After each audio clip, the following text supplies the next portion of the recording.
हमारे शब्दों में अपार शक्ति होती है।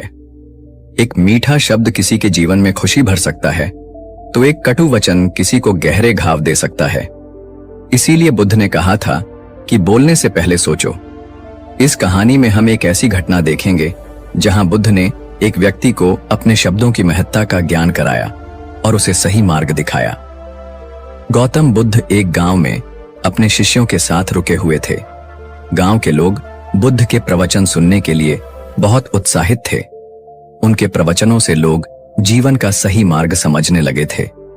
लेकिन वहीं कुछ लोग ऐसे भी थे जो बुद्ध की शिक्षाओं को नहीं मानते थे। एक दिन एक युवा लड़का बुद्ध के पास आया।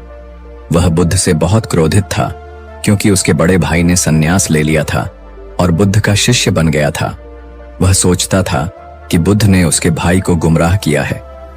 वह युवक बुद्ध के सामने आया और गुस्से में बोला, हे बुद्ध, तुमने मेरे भाई को भ्रमित कर दिया है। वह अब हमारा घर छोड़कर तुम्हारे साथ चला गया है। तुम्हारी वजह से हमारा परिवार टूट गया है। बुद्ध शांत थे। उन्होंने युवक की ओर देखा और मुस्कुराए। युवक को बुद्ध की यह शांति और मुस्कान और भी गुस्सा दिला गई। उसने क्रोधित होकर कहा, क्या तुम कुछ नहीं कहोगे?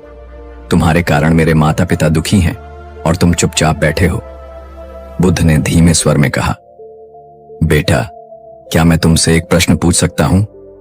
युवक थोड़ा चकित हुआ लेकिन गुस्से में बोला, क्या? बुद्ध ने पूछा, अगर कोई व्यक्ति तुम्हारे पास एक उपहार लाए और तुम उसे स्वीकार न करो तो वह उपहार किसका रहेगा? युवक ने सोचा और उत्तर दिया, अगर मैं उपहार स्वीकार नहीं करूंगा तो वह उसी व्यक्ति के पास रहेगा जिसने उसे लाया था। बुद्ध मुस्कुराए और बोले, बिल्कुल सही। ठीक उसी प्रकार अगर कोई तुम्हें कटु वचन कहता है और तुम उसे स्वीकार नहीं करते तो वे शब्द उसी के पास रहते हैं। परिवर्तन की शुरुआत युवक बुद्ध की बातों को सुनकर चौंक गया।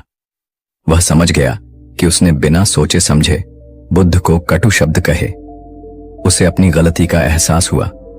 उसने सिर झुका लिया और बोला, हे प्रभु, मैं अज्ञानता में आकर आपसे कठोर शब्द कह बैठा। कृपया मुझे क्षमा करें।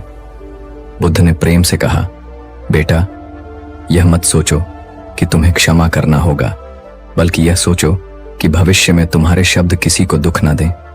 शब्दों का चयन बहुत सावधानी से करना चाहिए।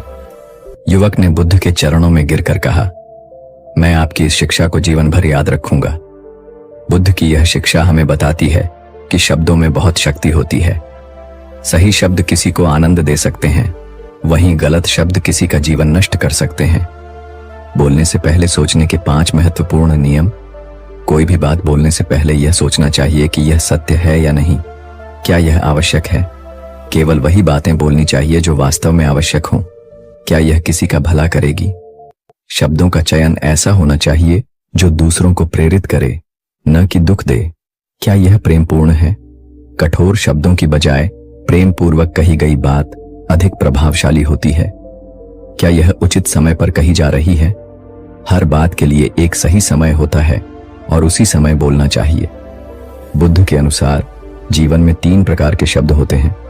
हिंसक शब्द, जो किसी को दुख पहुंचाते हैं।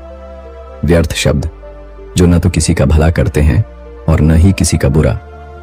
सार्थक शब्द, जो प्रेरणा देते हैं और किसी का जीवन बदल सकते हैं। हमें हमेशा यह प्रयास करना चाहिए कि हम सार्थक शब्द बोलें और अपने वचनों से दूसरों को लाभ पहुंचाएं। गौतम बुद्ध की यह कहानी हमें सिखाती है कि बोलने से पहले सोचो। हमारे शब्दों का प्रभाव दूसरों के जीवन पर पड़ता है, इसलिए हमें सोच समझकर प्रेम और करुणा के साथ बोलना चाहिए। जब हम अपने शब्दों को नियंत्रित करना सीख जाते हैं तो हमारा जीवन भी सुंदर और सुखद हो जाता है।